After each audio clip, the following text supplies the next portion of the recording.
Daily night cleaning റുട്ടീനായിട്ടാണ് ഇന്ന് ഞാൻ എത്തിയിട്ടുള്ളത്. അപ്പോൾ എല്ലാ ദിവസവും ഇങ്ങനെയൊന്നുമല്ല, എങ്കിലും മാക്സിമം ഞാൻ ഫോളോ ചെയ്യാൻ ശ്രമിക്കാറുള്ള ഒരു റുട്ടീനാട്ടോ ക്ലീനിങ്ങിൽ.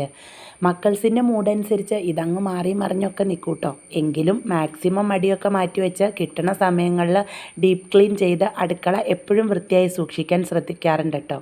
അതാകുമ്പോൾ നമുക്കൊരു 90% പണി കുറഞ്ഞ ഫീലാണേ. നമ്മൾ കൂടുതൽ സമയം ചിലവഴിക്കുന്നതും ഈ കിച്ചണിൽ തന്നെയല്ലേ. അപ്പോൾ കിച്ചൺ വൃത്തിയായിട്ടിരുന്നാൽ നമുക്കും ഒരു പോസിറ്റീവ് മൈൻഡ് ആയിരിക്കുമല്ലോ. പ്രത്യേകിച്ച് നൈറ്റ് അങ്ങ് ക്ലീൻ ചെയ്ത് വെച്ചാൽ രാവിലെ അടുക്കളയിലേക്ക് വരാൻ തന്നെ നമുക്കൊരു പ്രത്യേക സന്തോഷമുണ്ട്. അപ്പോൾ ദിവസം തുടങ്ങുമ്പോൾ തന്നെ പോസിറ്റീവായിട്ട് അങ്ങ് തുടങ്ങുകയും ചെയ്യാം. അപ്പോൾ വീഡിയോ ഇഷ്ടമായാൽ സബ്സ്ക്രൈബ് ചെയ്ത് ഒന്ന് സപ്പോർട്ട് ചെയ്തേക്കണേ കൂട്ടുകാരെ.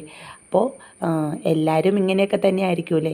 ഒരു ദിവസം ഒന്ന് മടി പിടിച്ചാൽ പറയണ്ടല്ലോ നമ്മുടെയൊക്കെ വീടിൻ്റെ അവസ്ഥ. കുഞ്ഞു മക്കളും കൂടെ ഉള്ളപ്പോൾ പ്രത്യേകിച്ച്. ഇവിടെയും അതേ കേട്ടോ, 4 പേരും കുഞ്ഞായതുകൊണ്ട് തന്നെ എപ്പോഴൊന്നും ഡീപ്പ് ക്ലീനിങ്ങിന് എനിക്ക് സമയം കിട്ടാറില്ല. കിട്ടുന്ന സമയങ്ങൾ ഞാൻ ഫലപ്രദമായി ഉപയോഗിക്കാൻ ശ്രദ്ധിക്കാറുണ്ട് കേട്ടോ. അപ്പോൾ ക്ലീനിങ് ഒരു സ്ട്രെസ് ഫ്രീയും കൂടെയാണല്ലോ. നമുക്ക് എല്ലാ ടെൻഷനുകളിൽ നിന്നും കുറച്ച് നേരത്തേക്കാണെങ്കിലും ഒരു ആശ്വാസമാണ് കേട്ടോ ഇങ്ങനെ ക്ലീൻ ചെയ്തുകൊണ്ടിരിക്കുമ്പോൾ. ഏറ്റവും നീറ്റായിട്ടും സമാധാനമായിട്ടും തോന്നുന്ന ഒരു സന്ദർഭം കേട്ടോ ആഫ്റ്റർ ക്ലീനിങ്. അപ്പോൾ വീണ്ടും നല്ലൊരു വീഡിയോയിൽ കാണാം കേട്ടോ ഫ്രണ്ട്സ്. ബൈ.